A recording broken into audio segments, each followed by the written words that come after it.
le pasteur Joel Spinks et bienvenue à l'émission Vie de foi. Aujourd'hui, on poursuit dans l'étude du manuel Le disciple victorieux, un guide pour nouveaux chrétiens. Et puis, c'est vraiment un privilège pour moi d'être là avec vous pour vous aider à grandir dans les voies de Dieu. Je vous rappelle que vous pouvez télécharger gratuitement le manuel Le disciple victorieux à partir du site web enseigne-moi.com. Vous retrouverez également un quiz que vous pourrez faire. En fait, c'est des questions d'examen pour voir si vous avez bien suivi tout au long de la série. Et à la toute fin, si vous avez bien réussi votre examen, vous pourrez également faire la demande pour recevoir un diplôme attestant que vous avez bien réussi la formation Le disciple victorieux. Donc, gloire à Dieu, on poursuit aujourd'hui dans le thème de la prière. Hier, nous avons vu l'importance de la parole de Dieu. Et puis aujourd'hui, on poursuit dans ce même sujet du disciple victorieux, mais en parlant de la prière. Et vraiment, c'est un privilège pour moi de vous enseigner la prière parce que si vous pouvez vraiment bien comprendre ce thème-là, vous allez expérimenter toutes sortes de victoires dans vos vies. Donc, dans Hébreux 4, verset 16 plutôt, il est écrit « Approchons-nous donc avec assurance du trône de la grâce afin d'obtenir miséricorde et de trouver grâce pour être secourus dans nos besoins. » Donc, ici, la chose qu'on veut comprendre, c'est que Dieu nous invite à la prière. Dieu vous invite personnellement à vous approcher de lui. Et puis, moi, ce que je trouve formidable de ce verset-là, ça nous dit « Approchons-nous donc avec assurance. » Ceci veut dire que vous êtes vraiment invité. Si on se présente chez quelqu'un et puis la personne ne nous a pas invités, peut-être on arrive et puis on dit je me demande si cette personne veut vraiment ma visite. Et puis on n'a pas vraiment cette assurance. Mais dans la parole de Dieu, c'est dit approchons-nous donc avec assurance du trône de la grâce afin d'obtenir quelque chose. Quelle est cette chose? La grâce, la miséricorde et la grâce afin d'être secourus dans nos besoins. Donc, certainement, quand on prie, Dieu veut intervenir dans nos vies. Des fois, les gens vont dire, mais pourquoi est-ce qu'on a besoin de prier? Si Dieu connaît toutes choses sur moi, Dieu connaît le nombre de cheveux que j'ai sur la tête, il connaît toutes choses. Pourquoi est-ce que c'est nécessaire pour moi de prier et de lui présenter mes besoins? Bien, vous devez comprendre que Dieu veut avoir cette communion avec vous, de un, et aussi vous devez comprendre l'autorité du croyant. En fait, vous pouvez écouter toute une série que j'ai faite. Vous retrouverez le tout sur enseigne-moi.com. Vous avez simplement à faire une recherche « L'autorité du croyant » et mon nom, Joel Spinks, et vous retrouverez la série si vous voulez vraiment connaître les profondeurs de cet enseignement-là. Mais en gros, Dieu a besoin de l'être humain pour exercer sa volonté sur la terre parce qu'il a délégué à l'être humain de l'autorité. Donc, lorsque nous prions, nous invitons Dieu dans notre vie. On dit « Seigneur, interviens dans ma vie. » Et quand Dieu entend, il répond. Donc, il ne dira pas toujours oui. Certainement, des fois, on demande des choses qui sont mauvaises pour nous. Mais si nous avons bien suivi l'enseignement d'hier, quand on a parlé de la parole de Dieu, bien, nous pourrons prier selon sa volonté. Donc, si on connaît la parole de Dieu, on connaît la volonté de Dieu, on peut s'accorder avec sa volonté dans la prière et dire « Seigneur, tu as dit dans ta parole. » Et là, Dieu va dire « Certainement, je t'ai promis cette chose-là, donc voici la réponse à tes prières. » Une autre chose, des fois, on est là, nous, on manque un peu de maturité. Et on est là, on dit, « Bien, Seigneur, tu l'as dit. » Et des fois, Dieu peut dire, « Oui, je sais, je t'ai dit cette chose-là, mais tu dois comprendre également que tu as besoin de grandir parce que si je te remets cette chose-là maintenant, tu vas vraiment te faire du mal. » Donc, il y a une question aussi de saison. On doit attendre et être patient des fois pour voir la réalisation de certaines requêtes. Mais ceci dit, on doit comprendre que Dieu est à l'œuvre et Dieu nous entend lorsque nous prions. Donc, nous avons l'invitation à la prière. Et dans Jacques chapitre 4, verset 8, il est écrit « Approchez-vous de Dieu et il s'approchera de vous. » Moi, j'aime ce verset-là. En fait, ce passage des Écritures, c'est mon verset favori depuis ma tendre enfance. « Approchez-vous de Dieu et il s'approchera de vous. » Ça veut dire que la responsabilité, encore une fois, ça nous revient.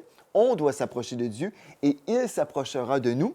Ensuite, ça dit « Nettoyez vos mains, pécheurs, purifiez vos cœurs, hommes irrésolus. » On doit prendre la décision aujourd'hui de marcher dans la sainteté et dire « Seigneur, je veux marcher avec toi et je veux vraiment m'approcher de toi. Et je sais, comme je veux m'approcher de toi, tu vas vraiment t'approcher de moi.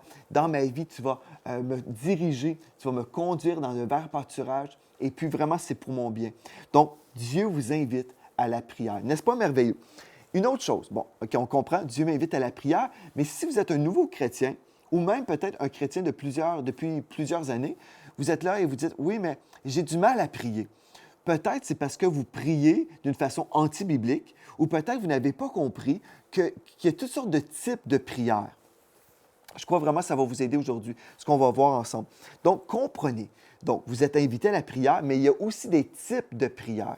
Dans Éphésiens chapitre 6 et le verset 18, il est écrit « Faites en tout temps par l'Esprit toutes sortes de prières, et de supplications. Veillez à cela avec une entière persévérance et priez pour tous les saints. » Donc, ce qu'on veut souligner en ce moment, c'est qu'on doit prier toutes sortes de prières selon la direction du Saint-Esprit. Si on ne comprend pas qu'il y a des sortes de prières différentes, on peut prier toujours de la même façon et puis ne pas voir la réponse aux prières qu'on souhaite voir répondues. Et vous allez dire, est-ce que Dieu est si compliqué? Non, la prière, ce n'est pas compliqué. Vous comprenez ceci. La prière, c'est simplement une conversation avec votre Dieu. Je parle à Dieu et je l'écoute me parler. C'est vraiment un moment d'amitié où je parle à mon meilleur ami. Je parle à Dieu et Dieu me parle. C'est vraiment une conversation. Ce n'est pas un monologue. Des fois, les gens s'imaginent que la prière, c'est un temps où je vais donner ma liste d'épicerie à Dieu. Bien, Seigneur, j'ai besoin de ceci. J'ai besoin d'un nouveau véhicule. J'ai besoin d'une épouse. Je veux de l'argent, Seigneur. Et puis, on est là, on passe notre temps à juste donner des requêtes à Dieu et on s'imagine que c'est ça, la prière. Ce n'est pas la vraie vie de prière que Dieu en réserve pour vous. La prière, c'est premièrement un temps de communion avec Dieu. C'est un temps où on peut parler avec notre Dieu. C'est un temps où on peut échanger avec lui et entendre son cœur. C'est ça qui est super important. Des fois, les gens parlent et ils ne prennent pas le temps d'écouter.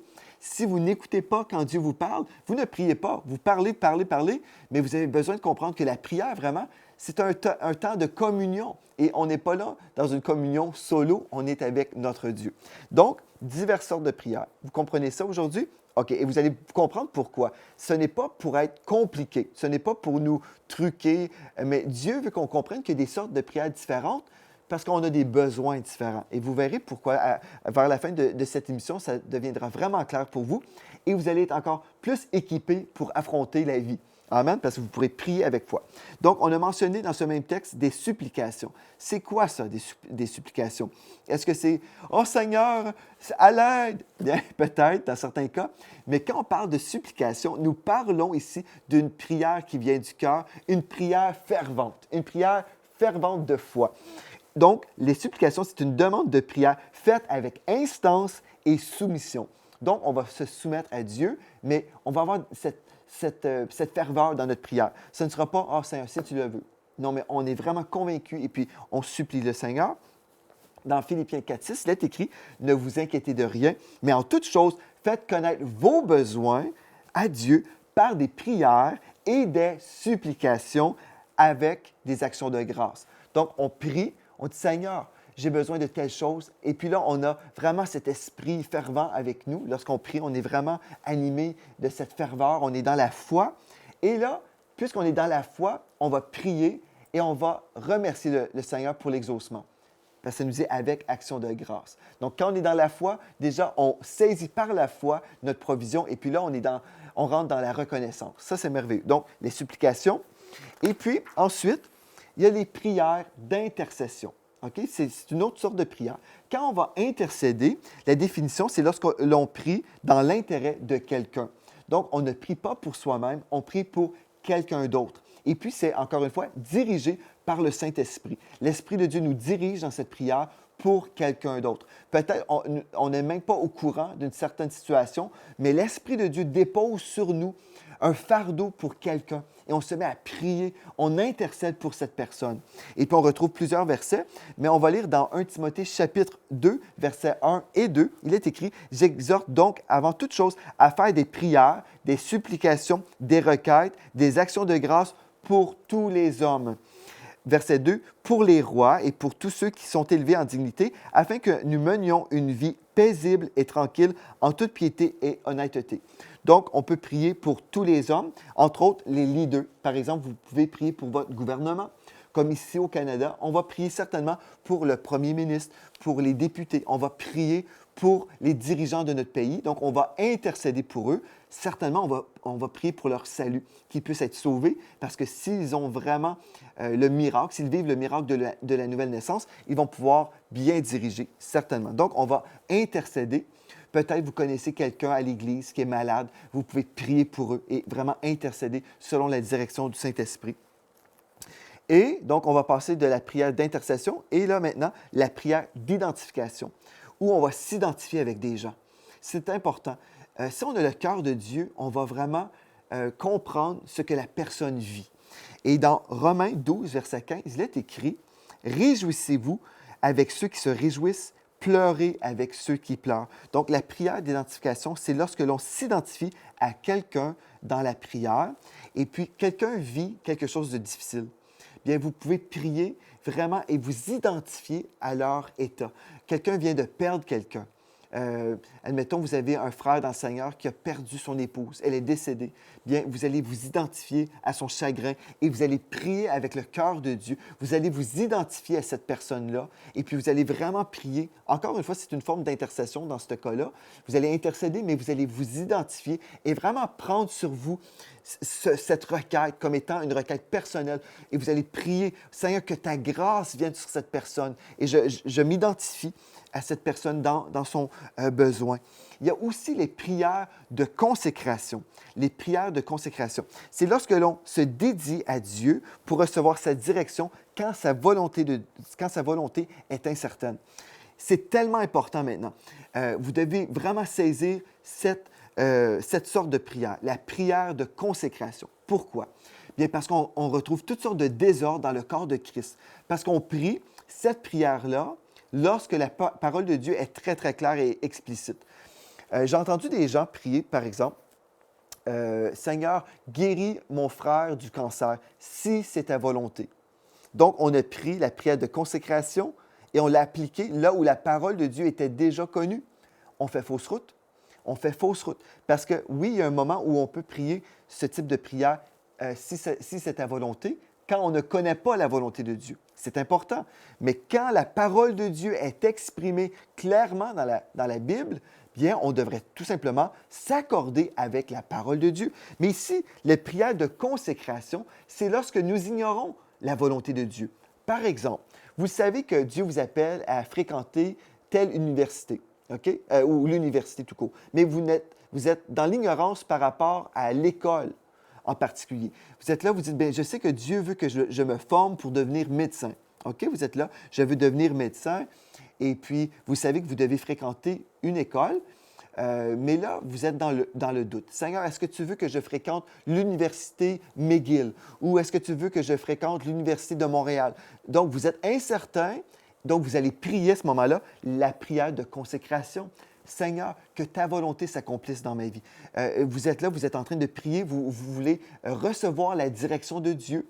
Donc, Dieu va vous parler et Dieu va vous accorder sa direction. Ça se peut que vous allez recevoir un rêve. La paix intérieure, c'est une chose super importante. Admettons, vous êtes en train de remplir les documents pour vous inscrire à l'Université de Montréal et vous êtes là, vous êtes en train d'inscrire votre nom et puis vous avez vraiment ce sentiment que vous êtes en train de faire la mauvaise chose. Vous devez être attentif à l'Esprit de Dieu qui est dans votre esprit, qui vous dirige par la paix.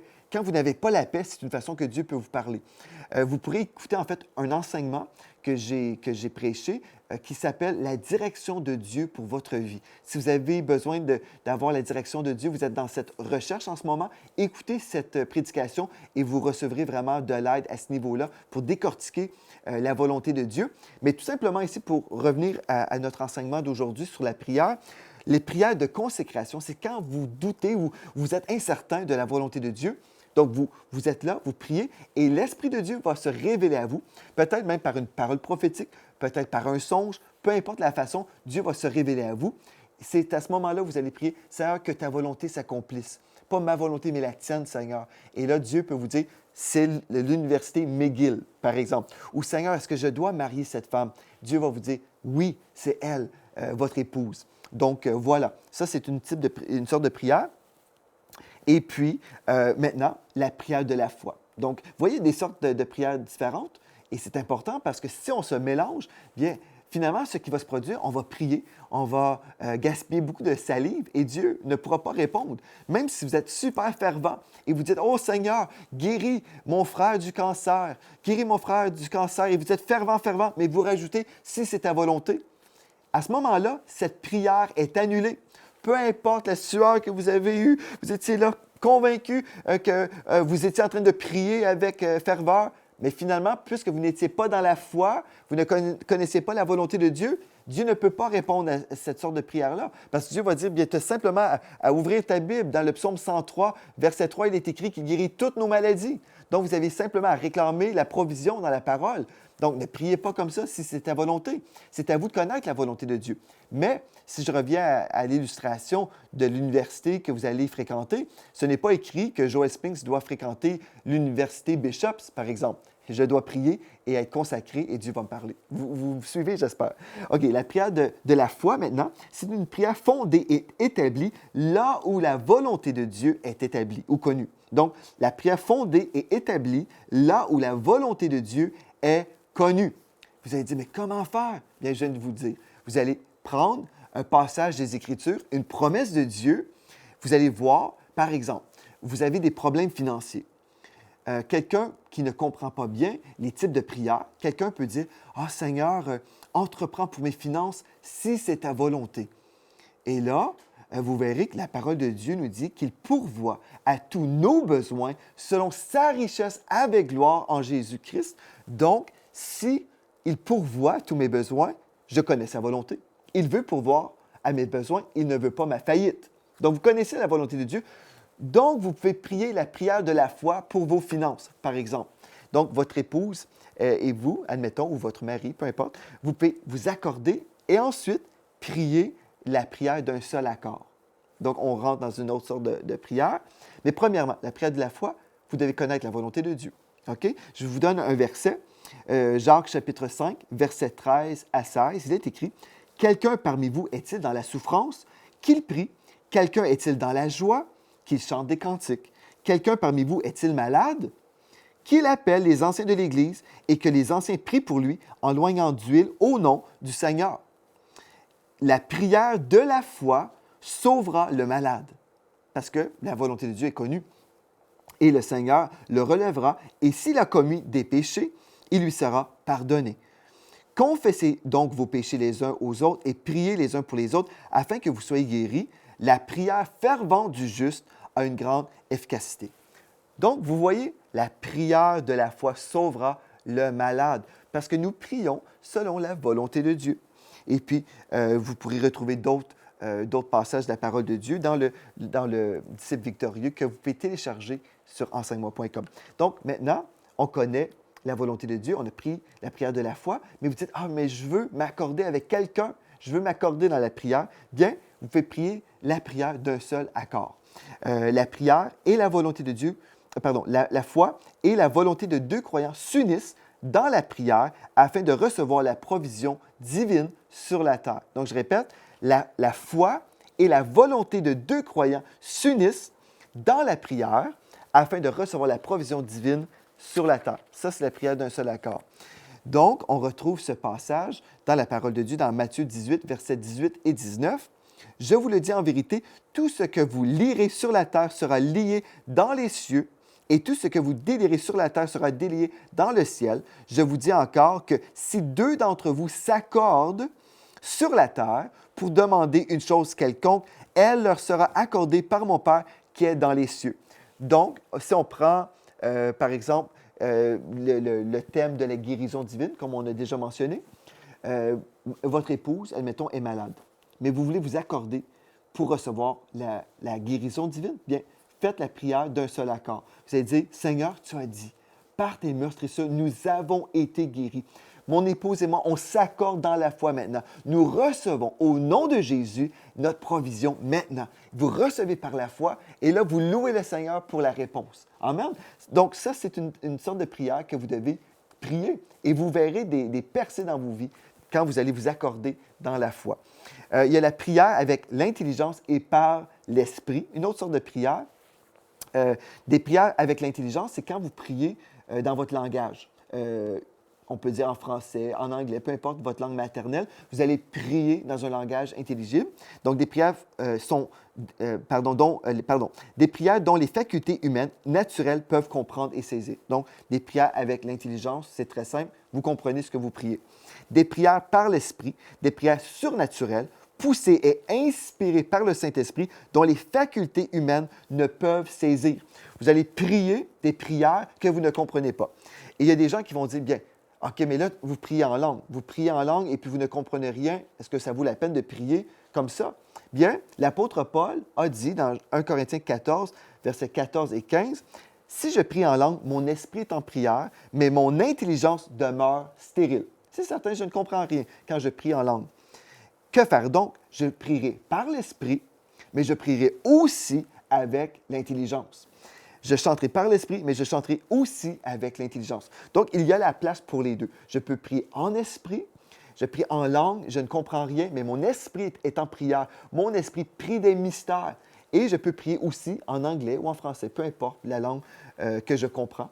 Mais je vais prier et puis je prie dans les deux types. Donc, avec l'intelligence et par l'esprit. Et c'est tellement puissant parce que dans Romains 8, versets 26 à 27, nous lisons que toute chose concourt à notre bien si nous prions en esprit. Donc, vous pourrez prendre le temps d'écouter d'autres enseignements sur justement le puissant baptême du Saint-Esprit sur enseigne-moi.com, le puissant baptême du Saint-Esprit. Et je décortique tout ça pour vous aider à comprendre la puissance de la prière en esprit. Les prières prophétiques aussi, qui relâchent des anges. Bien, en fait, c'est prières d'une personne ou d'un groupe faites sous l'inspiration du Saint-Esprit qui transmet une révélation de la part de Dieu afin d'édifier et d'équiper l'Église pour livrer un combat dans le domaine de l'Esprit. Donc, vous êtes là, vous priez. Admettons, vous êtes dans une réunion et puis là, vous avez accès au micro. Admettons, vous êtes soit un pasteur, un leader d'Église, et vous avez la permission de prier, de diriger l'Église dans la prière. Et là, vous commencez à prier une prière prophétique vraiment inspirée. Puisque c'est prophétique et c'est vraiment Dieu qui veut parler à l'Assemblée, cette prière va relâcher des anges qui vont se mettre en action. Ils vont être relâchés par votre prière. En fait, c'est Dieu à travers vous qui relâche des anges. Dans le psaume 103, verset 20, il est écrit « Bénissez l'Éternel, vous ses anges, qui êtes puissants en force et qui exécutez ses ordres en obéissant à la voix de sa parole. » Donc, ce n'est pas nous. On n'est pas là pour dire « Monsieur l'ange, tu vas faire ceci, tu vas faire cela. » On ne commande pas aux anges d'agir.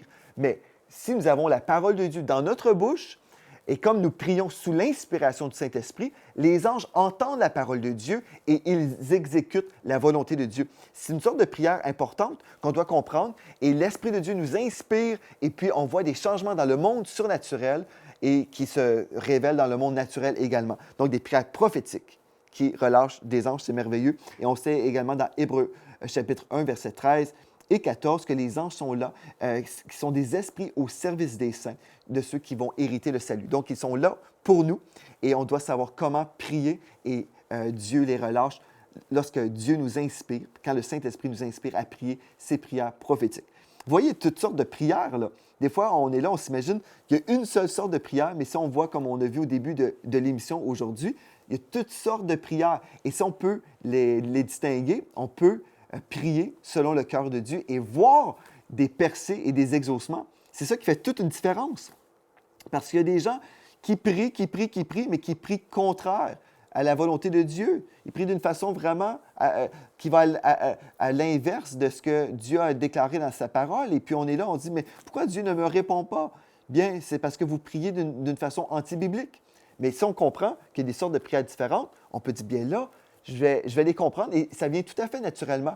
Moi, quand je prie, je ne dis pas, OK, maintenant, je vais prier la prière prophétique. Je vais prier tel... Non, ça vient tout à fait naturellement parce que je comprends ce que la parole de Dieu a dit à ce niveau-là. Par exemple, si je prie avec mon épouse, je ne dirai pas à mon épouse, OK, maintenant, nous allons prier la prière d'un seul accord. Ça vient tout à fait naturellement parce qu'on pratique la prière d'une façon biblique. Donc, ça va venir pour vous aussi. Soyez sans souci, si vous comprenez ce que je vous dis aujourd'hui. C'est avec toute simplicité, c'est facile à comprendre et vous pouvez vraiment mettre en pratique ce que je vous explique aujourd'hui. Et la dernière sorte de prière qu'on va mentionner aujourd'hui, c'est les prières de contemplation. Et c'est quoi ça? Vous savez, comme j'ai mentionné dans cette émission, la prière, ce n'est pas simplement parler à Dieu, c'est aussi écouter.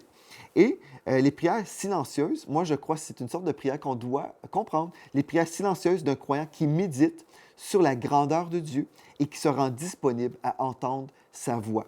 Donc dans le psaume 46 et le verset 10 ou verset 11 selon les traductions, il est écrit « Arrêtez, arrêtez et sachez que je suis Dieu. Je domine sur les nations, je domine sur la terre. » Et dans le psaume 63, verset 6 ou verset 7 selon les traductions, « Lorsque je pense à toi sur ma couche, je médite sur toi pendant les veilles de la nuit. » Vous êtes là, vous passez du temps avec Dieu. Vous avez peut-être prié et là, vous êtes dans cette position d'écoute et vous dites « Seigneur, je t'ai livré mon cœur, mais je veux t'écouter aussi. » Et vous écoutez le Seigneur et des fois, vous allez entendre la voix de Dieu qui va juste vous dire « Je t'aime mon enfant. Je t'aime avec un amour éternel. » Ça, c'est merveilleux. Quand Dieu vous parle ou vous avez partagé votre cœur, vous avez dit « Seigneur, j'ai tel problème. » Et là, Dieu vous donne la solution. « As-tu pensé à ceci, mon enfant? » Et vous dites « Ah, je n'avais jamais pensé à ça. » Et là, vous savez que c'est Dieu qui vous a parlé. Mais vous avez besoin de prendre du temps dans le silence et ne pas juste être un verbomoteur, comme on dit ici au Québec, où on parle. Prenez le temps d'écouter ce que Dieu vous dit. C'est de la prière aussi, la prière silencieuse, d'être dans l'écoute. Gloire à Dieu. Donc, on a vu toutes sortes de types de prières aujourd'hui. Je fais cette révision rapidement avec vous. Donc, il y a diverses sortes de prières selon Éphésiens 6, verset 18. Les supplications, par exemple, les prières d'intercession, les prières d'identification, les prières de consécration, les prières de la foi, la prière d'un seul accord, prière avec l'intelligence et par l'esprit, les prières prophétiques et les prières de contemplation. Et certainement, dans ces prières-là, Dieu nous invite à lui présenter nos besoins personnels. Il nous appelle à prier en Église, à vivre la liberté dans le surnaturel, à chanter nos prières. Et puis, vous retrouverez toutes ces choses-là merveilleuses dans le guide biblique pour croyants, le type victorieux. Et certainement, si vous priez la volonté de Dieu, vous devez connaître votre identité en Christ. Donc, vous retrouverez également dans le type victorieux qui vous êtes devenu lorsque vous êtes devenu un enfant de Dieu. Parce que si vous croyez que vous êtes un pauvre pécheur, bien, vous ne pourrez pas prier avec foi et avec assurance comme Dieu nous invite à le faire. Donc, vous devez savoir qui vous êtes en Christ. Donc, passez du temps aussi dans le type victorieux à voir ces passages des Écritures que je partage avec vous sur votre identité en Christ. Vous êtes plus que vainqueur, une nouvelle créature en Christ. Et puis, gloire à Dieu, vous verrez que vous pourrez prier maintenant avec foi, avec assurance. Et puis, véritablement, votre vie de prière va changer. Et si vous êtes un nouveau chrétien, vous allez découvrir une vie de prière vraiment bénissante et victorieuse. Merci d'avoir été là aujourd'hui. On poursuit demain. Et puis, d'ici à demain, soyez richement bénis. Cette émission est rendue possible grâce au précieux soutien des partenaires d'Enseigne-moi Canal International. Retrouvez tous nos programmes sur emcitv.com.